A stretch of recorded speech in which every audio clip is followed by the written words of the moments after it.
Kanai to Tragedies by elder drivers. Let Miss Kanai please come up to the center of the stage.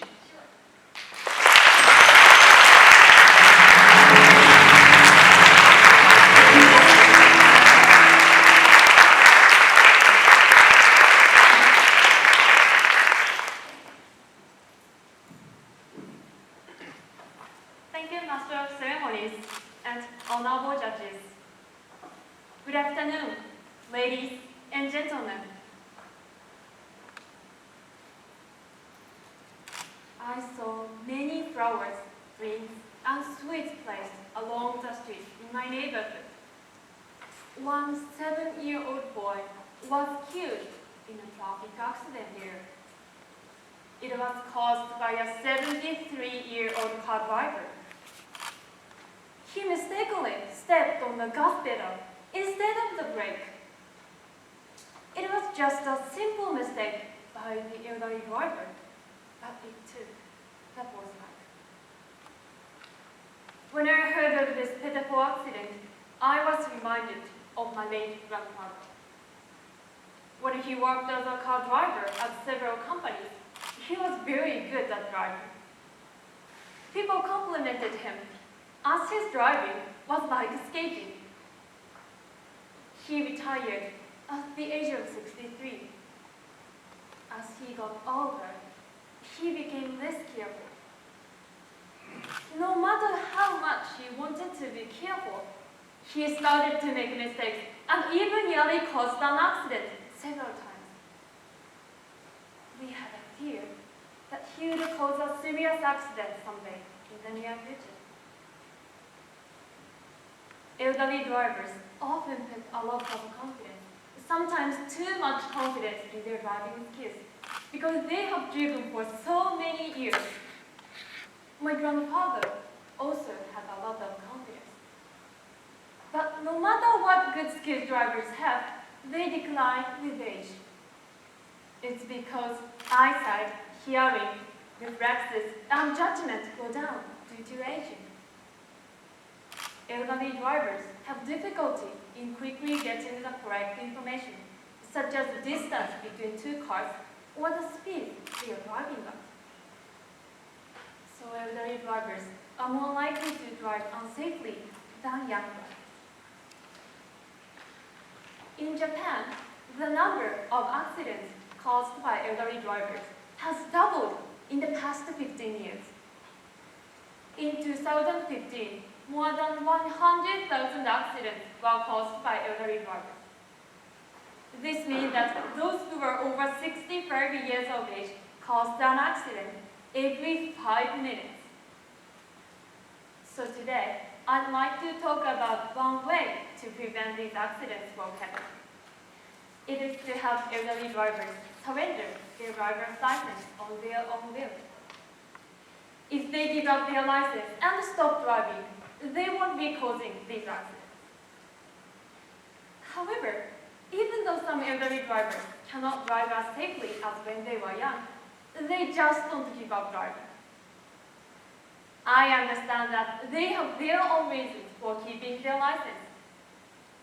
Firstly, they believe that it is necessary for everyday life. Secondly, surrendering the license seems troublesome to them.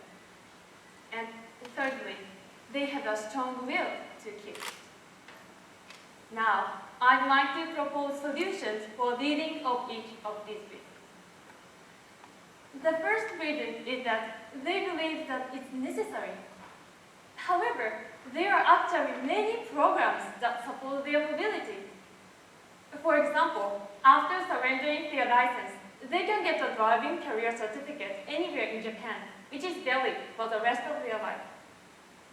To those with this certificate, some local governments offer a discount on bus and taxi fares, and others provide community bus and free taxi services.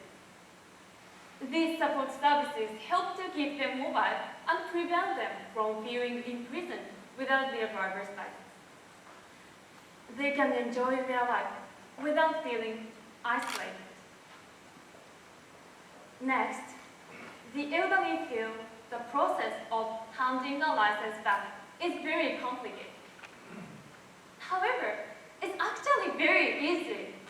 Go to a police station or the driver's license center in your local area.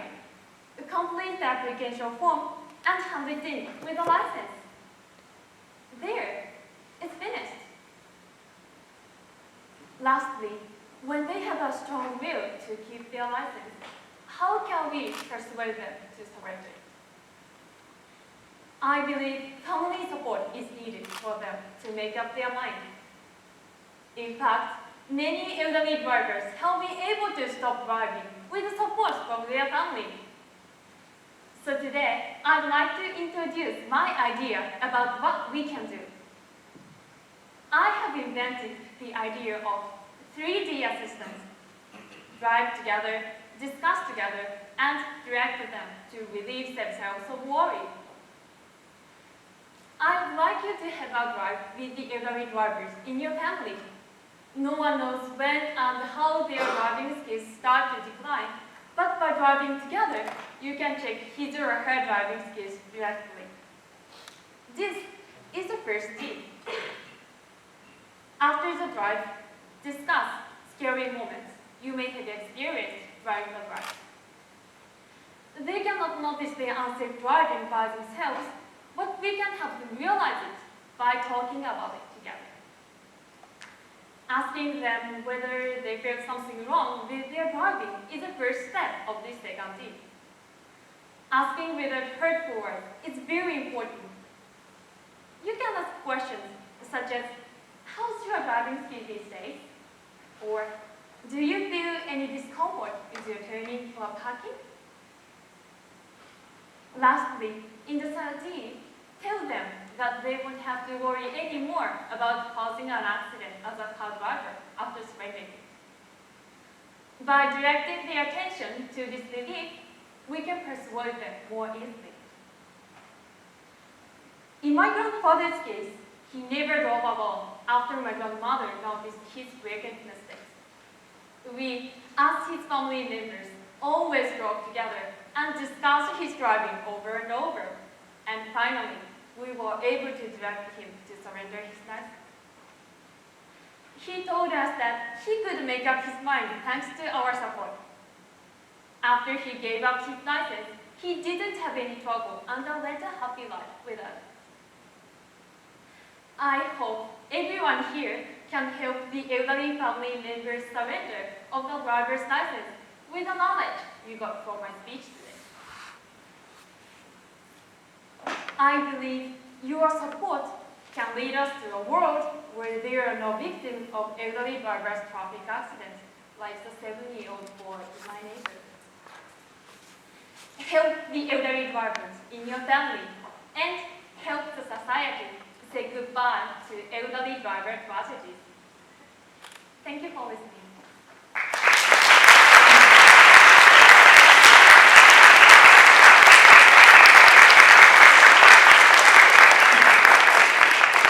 Then we'll have question and answer session for 4 minutes.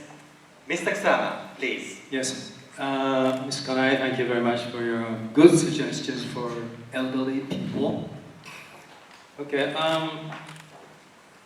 well, having said that, I have some issues I can think of in my mind. That is, what about those senior people, older people living in the remote areas like mountainous areas where no buses available, if any, just once in 1 hour or 2 hours, and no gases, no tap water, things like that, like in Takasaki, no? Yeah, Takasaki, no buses, no tap water, no gases? There are buses and taxis.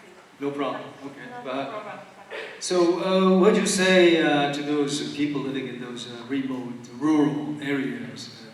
The only way, means of transportation is driving a car by themselves. What should they do?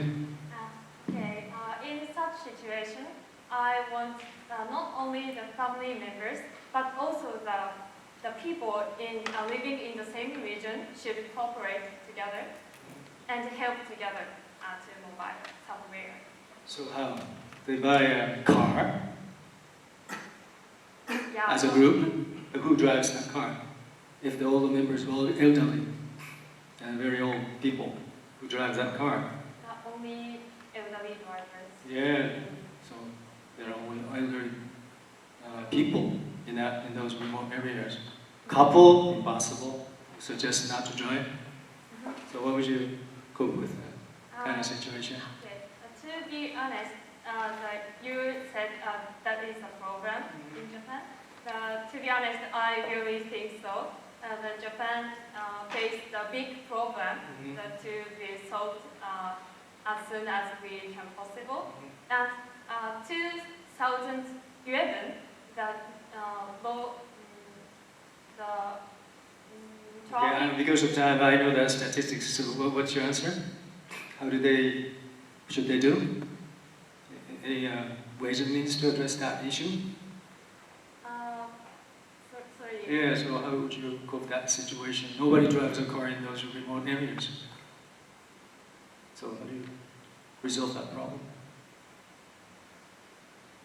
No idea? Okay, let's go to the next question. You suggest, good suggestion, 3D assistance. That's a good question. Suggestion I'd say about what I think of the reality.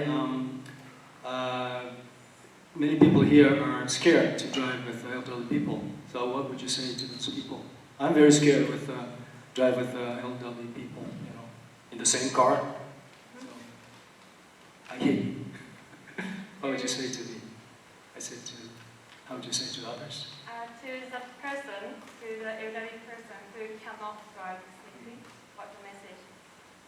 You said out of 3D assistants, the first one was to drive. Yes. For us to drive with an elderly people in the same car. But people, including me, are very scared to drive with those elderly people. We say no. So what would you say to them, including me? Okay. In such situation, I think the family members should talk with the person, with the kind words. Kind words. Yeah, kind words. Okay. Thank you. Okay, the last question is what about the real issue? Problem is here that the real issue is the very stubborn, not flexible senior people who don't listen to you. They hear you, but they would listen to you. What would you do? So like elderly people over 60, like me, I wouldn't listen to them because I have self-confidence in driving. My blood would take me. So what would you say to those people, including myself? Okay. In my speech, the elderly drivers is the over 65 years of age drivers. So to those drivers, I want them to rethink of their driving skills and please have a discussion opportunity to have the talks with the person. Okay, what you say is that you keep on talking, persuading them so that they give up their driver's license. Yes. Just talking on and on. Okay? Is Yes. that your answer? Thank you very much. Thank you. Thank you, Kimika-sama.